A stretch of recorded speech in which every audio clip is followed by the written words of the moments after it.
Hello everyone, and welcome.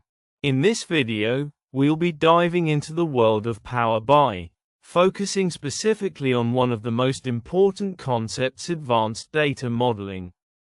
This session is brought to you by ZoomInData, your space for learning business intelligence and data analytics.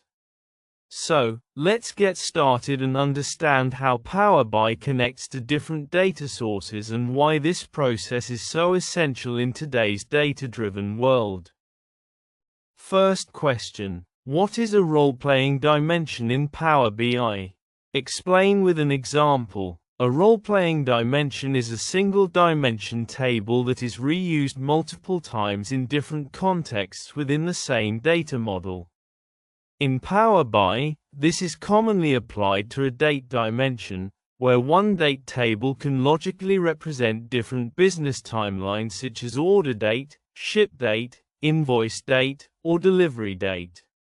Even though it is physically the same date table, Power BI allows it to play multiple roles by creating separate relationships with different date columns in the fact table.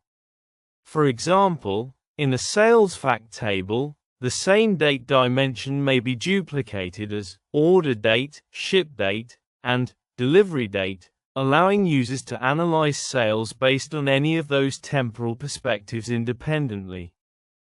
Second question: why do we need multiple date tables when a fact table has fields like order date, ship date, and delivery date? Each date field in the fact table represents a different business process, and using a single date table cannot capture these independent timelines accurately. Power BI only allows one active relationship between two tables at a time, meaning only one date field can filter the fact table automatically. The others require complex DAX. Creating multiple role-playing date tables allows visuals to filter the fact table according to the correct date context, ensuring accurate analysis. Without separate date tables, reports may become misleading because filtering based on one date will also affect measures meant to be calculated on another date dimension.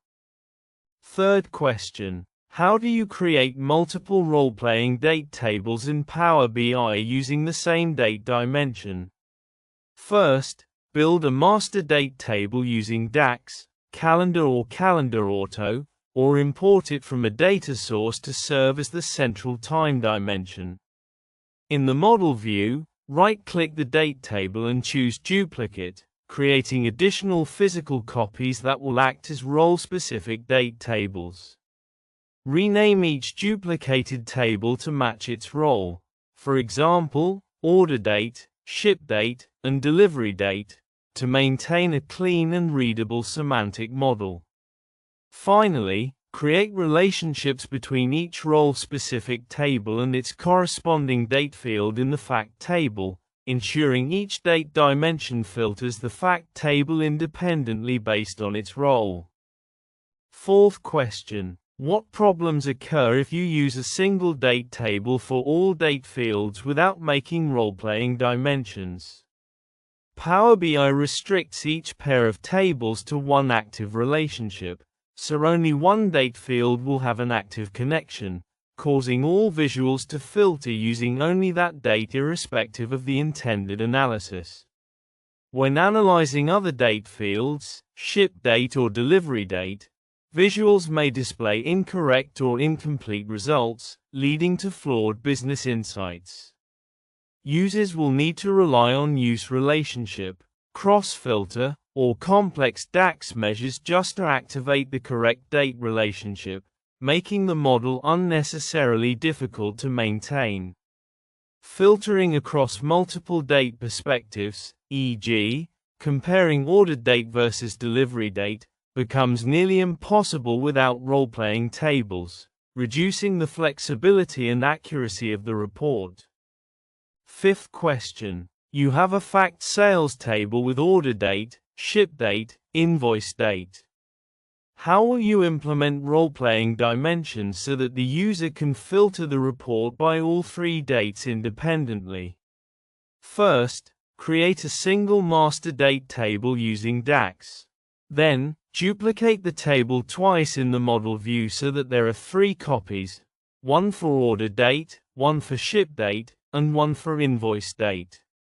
Rename each duplicated table clearly, for example, dim date order, dim date ship, and dim date invoice, to reflect their distinct roles in the model. Next, create separate one-to-many relationships from each date table to the corresponding column in the fact sales table: order date, ship date, and invoice date. This ensures that each date table filters the fact table independently.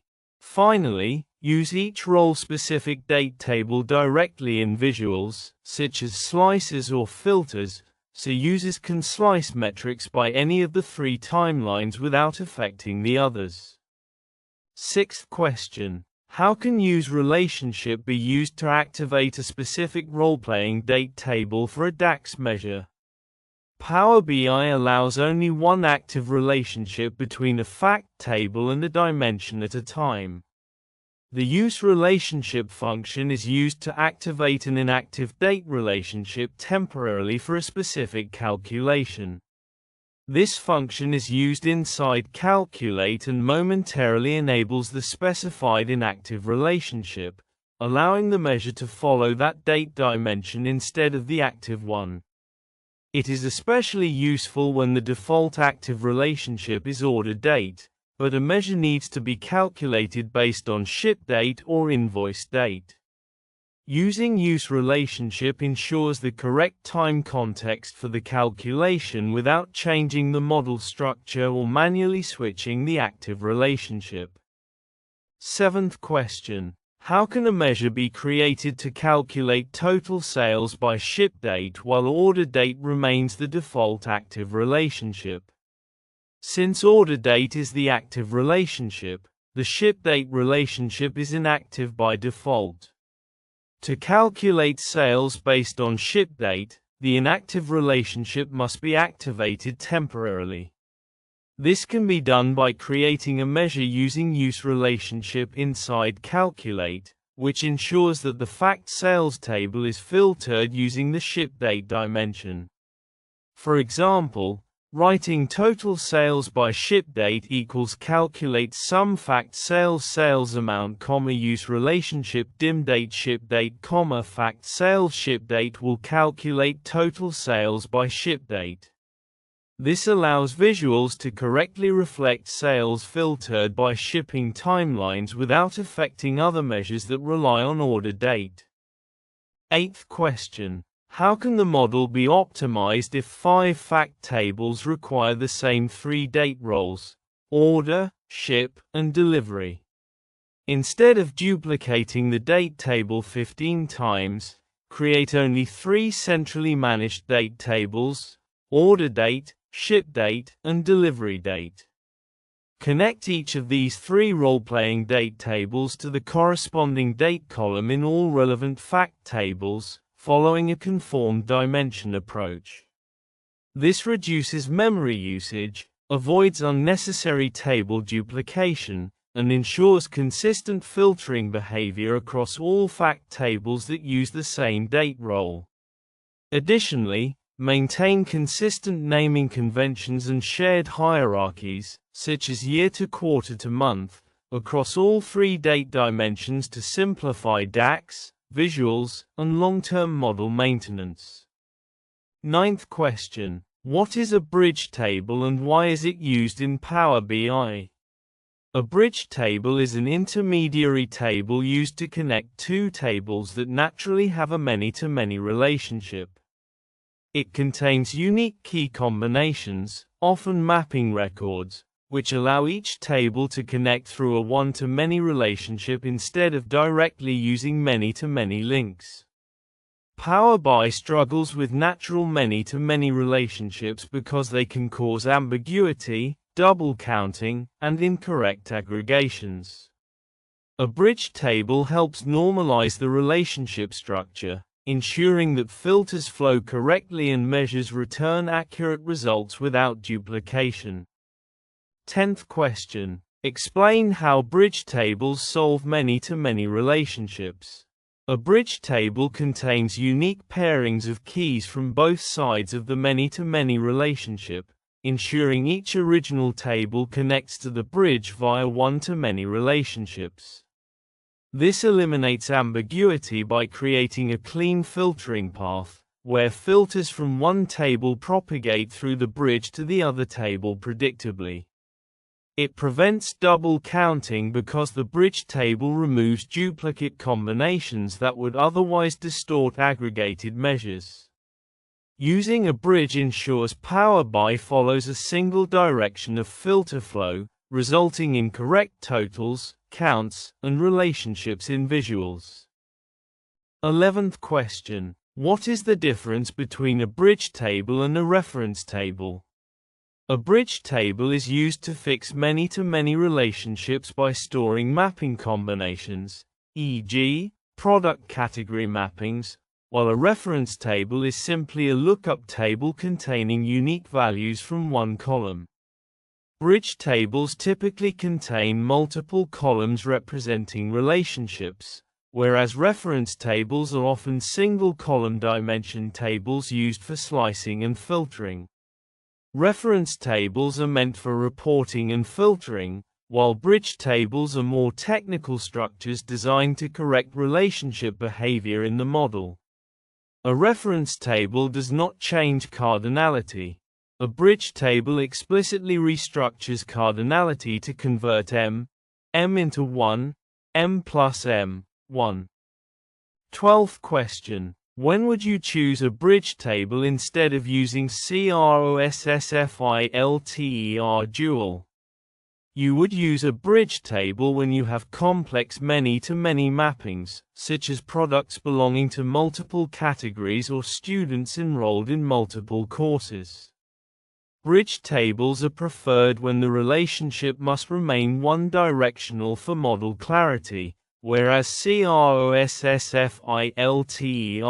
dual can cause filter confusion and unintended results. If eliminating duplicate counts or incorrect aggregations is important, a bridge table provides a more stable and explicit modeling solution than dual cross-filtering.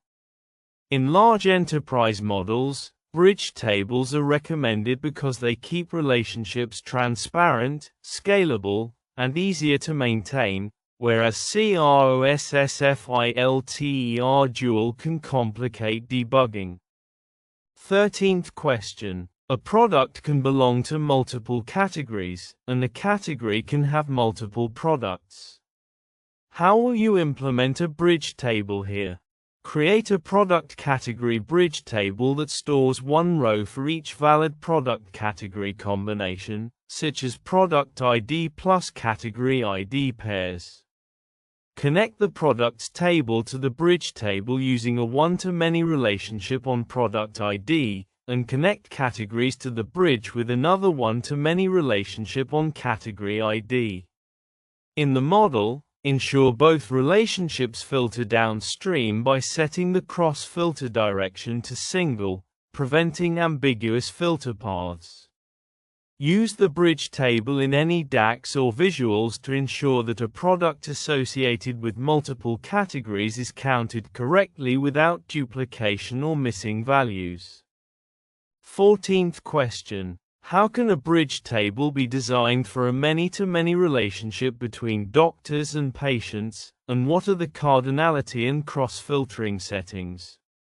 Create a doctor-patient bridge table that contains one row for each doctor-patient combination, representing real-life appointments or associations. Connect the doctor's table to the bridge and the patient's table to the bridge using one-to-many relationships, because both the doctors and patients tables have unique IDs linking to multiple rows in the bridge. Set the cross-filter direction to single to avoid circular filtering paths and maintain clarity. Filters usually flow from doctors or patients into the bridge, rather than directly between doctors and patients. This structure resolves the many-to-many problem, ensures accurate counts such as patients per doctor, and prevents duplicate calculations that would occur without a bridge. 15th question. How can a DAX measure be written using a bridge table to calculate total sales by multiple categories? When categories relate indirectly to sales via the bridge table and the products table, the measure must traverse the correct filter paths through the related tables. This can be done by creating a measure using TREATAS inside Calculate, which allows the bridge table to pass product ID filters into the products table. For example, writing total sales by category equals calculate sum fact sales amount, TREATAS values product category bridge product ID, products product ID. Will aggregate sales only for the products valid under the selected categories. This approach avoids double counting, handles multi-category products correctly, and ensures that the measure respects the bridge structure in the model. 16th question. Your bridge table is causing double counting. What steps will you take to fix the data model? First, check whether the bridge table contains duplicate rows for the same product category or doctor-patient combination.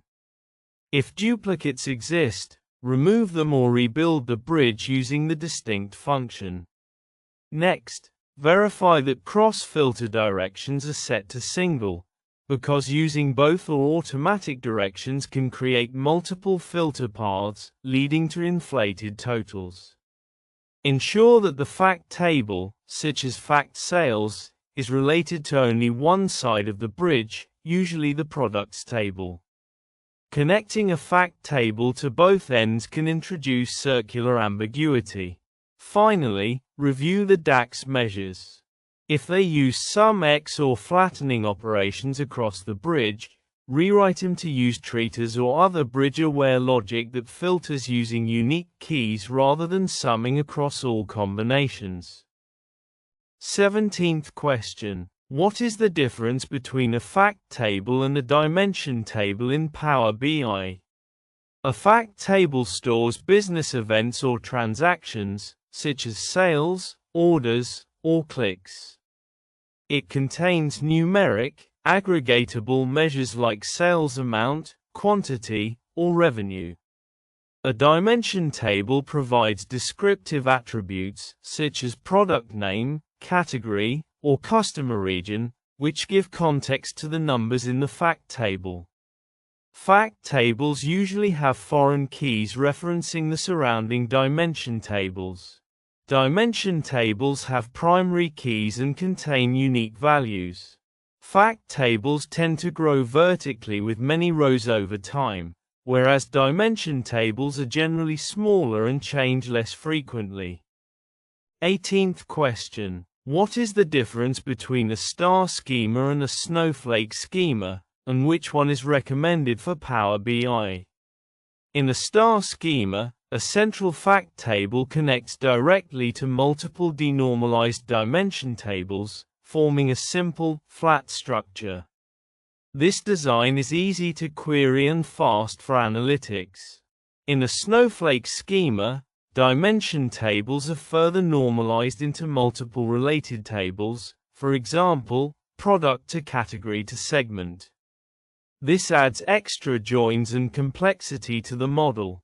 Power BI recommends using a star schema because it reduces relationship complexity, improves DAX performance, and enhances compression and VertiPack storage efficiency.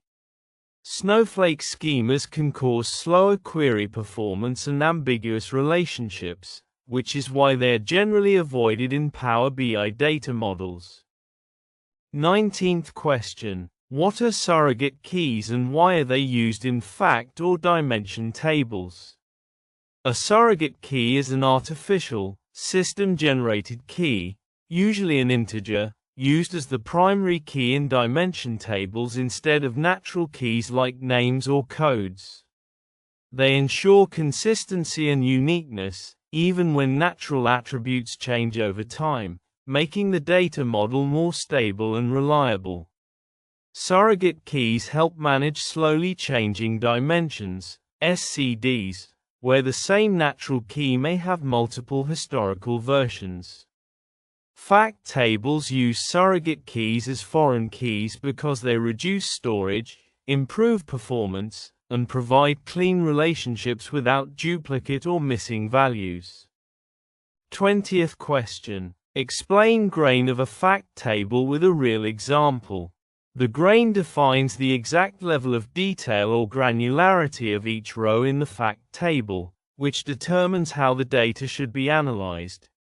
For example, in a sales fact table, the grain might be 1 row per product per order per day, capturing quantity and sales amount at that transaction level. Clearly defining grain prevents mismatched data, e.g., mixing daily totals with transaction-level facts, and ensures consistent reporting. A well-defined grain also dictates which dimension tables are needed. For example, product, customer, store, and date must align with the transaction-level grain. 21st question. You are designing a sales model. What should be the grain of the fact table? List the key fields. The ideal grain for a sales model is 1 row per product per transaction, order line, capturing the most detailed level of sales activity. This allows accurate aggregation across product, customer, store, and date dimensions without losing transaction-level insights. Key fields include foreign keys such as product ID, customer ID, date ID, store ID, salesperson ID, along with metrics like quantity, unit price, discount, and total sales amount. Maintaining the lowest granularity also supports advanced analytics such as basket analysis, customer segmentation, and margin-level calculations. 22nd question. Given multiple fact tables, sales, inventory, returns, how will you create a conformed dimension model?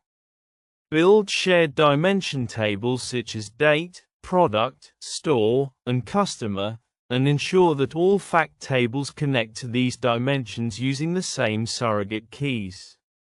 Conformed dimensions guarantee that slicing sales, inventory, and returns by the same product or date produces aligned, consistent, and comparable results. Standardize column names, data types, and key structures across all fact tables so they reference the same dimension attributes without mismatch. Using a conformed model allows accurate cross-fact analysis, such as comparing sales to inventory or calculating return percentage by product category, without creating inconsistencies in the data. 23rd question. A dimension table contains 2 million rows. How will you optimize it for Power BI performance?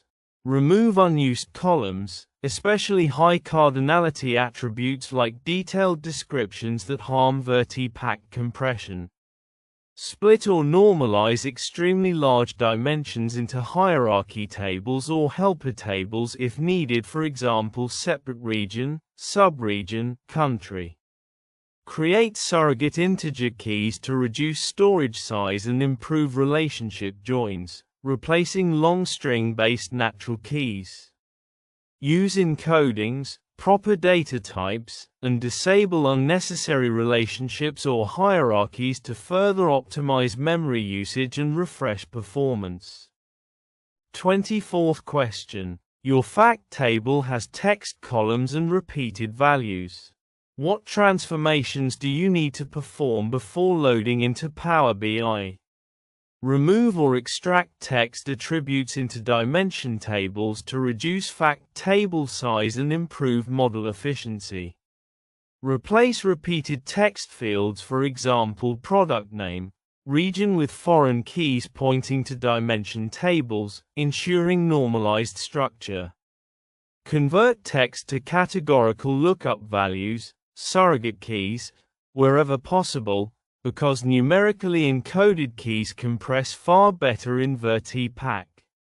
Ensure data types are optimized, for example change long text to short text or IDs, and remove unnecessary columns like notes or comments. 25th question. How do you manage historical changes in dimension attributes when building a Power BI data model? Provide a practical approach. Use versioning in dimension tables by adding fields like effective start date, effective end date, and a current flag to track historical attribute changes. Maintain historical records using ETL tools Power Query or data flows to append updated rows instead of overwriting existing ones. Link fact tables to the correct dimension version using date-based filtering, for example fact date between start and end date. Optimize performance by keeping only required historical attributes and aggregating older versions if they are no longer needed at detailed granularity. 26th question. What is data normalization? Does Power BI prefer normalized or denormalized data?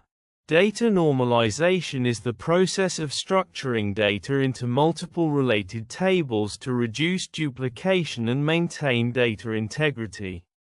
It is a rule-based approach used in databases to organize data efficiently. Power BI, however, is not a transactional system, it is an analytical engine, so it performs better with denormalized, flattened data models. Highly normalized models lead to many joins, which are expensive inside Power BI's VertiPack compression engine. Therefore, although normalization is ideal during OLTP database design, Power BI prefers denormalized star schemas for faster performance and simpler reporting.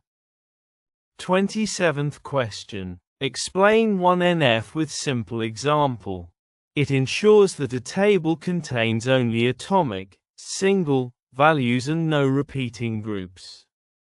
Example, instead of having columns phone 1, phone 2, phone 3 right-pointing arrow store each phone number in separate rows. It prevents repeating columns that cause redundancy. In Power BI, fully atomic data helps with clean transformations but also increases row count. 28th question. Explain 2NF with simple example. It applies only when the table has a composite primary key. It removes partial dependency, where a non-key attribute depends on only part of the composite key. Example, in an order details table, order ID plus product ID, product name, should not be stored here because it depends only on product ID. Power BI models often avoid composite keys altogether by denormalizing such attributes into dimensions. 29th question. Explain 3NF with simple example. It removes transitive dependency, where a non-key attribute depends on another non-key attribute. Example, employee table should not include department name and manager name. These belong in a separate department table. It prevents duplication of business attributes and ensures clean dimension modeling. 30th question. What are the disadvantages of overnormalization in Power BI models? Overnormalized data creates too many intermediate tables, making the data model hard for users to navigate and understand. It increases relationship chains, causing Power BI to perform additional joins, which slows down DAX measures and visual performance, especially with large datasets. More tables introduce relationship ambiguity, for example many-to-many, bidirectional, circular dependencies, leading to incorrect results. Overnormalization makes DAX harder because filters must propagate through multiple tables, increasing the possibility of incorrect or unexpected filter context. 31st question. Why do we denormalize data for star schema design? Denormalization helps create a clean star schema with a central fact table and surrounding dimension tables, improving clarity and analytical workflow. Power BI's VertiPack engine compresses flattened dimension tables extremely well, leading to faster queries and reduced memory usage. Minimizing joins between tables ensures high-performance slicing, filtering, and measure calculation, especially with large facts. Denormalization centralizes business attributes in dimension tables, making DAX simpler and more intuitive, for example, single field for region, category, segment.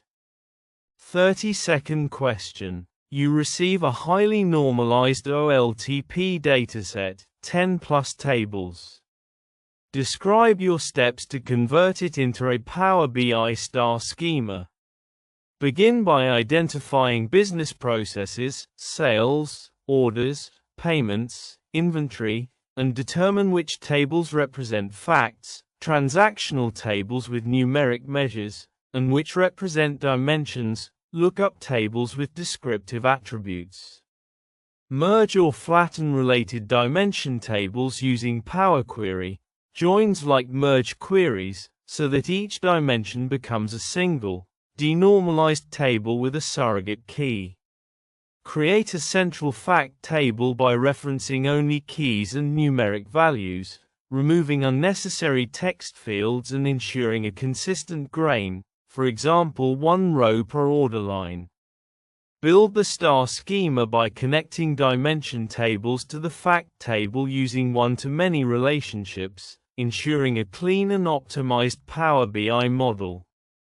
33rd question. In a normalized model, customer data is split into 4 tables. How will you merge it into a single dimension table? Identify the customer master table, for example, customer, customer address, customer type, customer status, and locate the primary foreign key relationships between them. Use Power Query to merge the related tables using joins, typically left outer join, bringing all customer attributes into one unified dimension. Remove duplicate or redundant fields and create a surrogate customer key to use as the dimension's primary key for the star schema. Validate the merged dimension by checking for nulls, duplicate customers, and making sure every fact table references this unified customer key correctly. 34th question. When would you keep normalized tables inside Power BI instead of denormalizing? When dealing with slowly changing relationships, such as hierarchical data, for example organizational structures, where maintaining normalization avoids duplicating large datasets.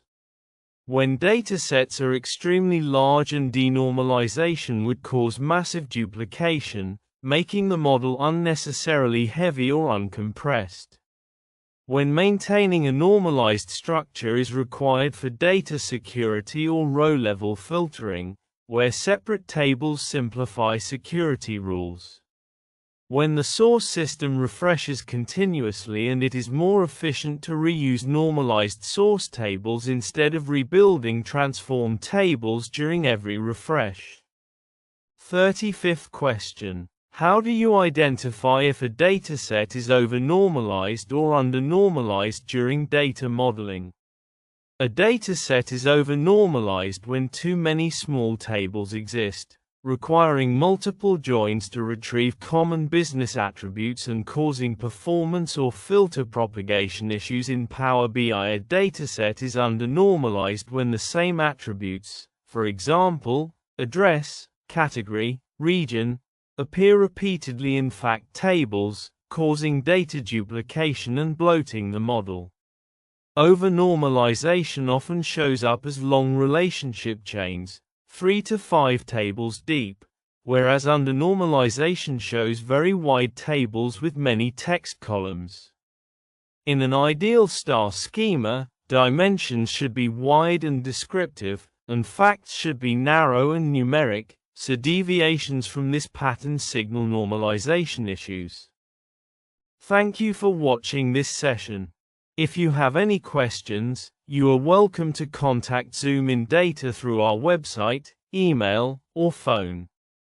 We're always here to support your learning journey. See you in the next video.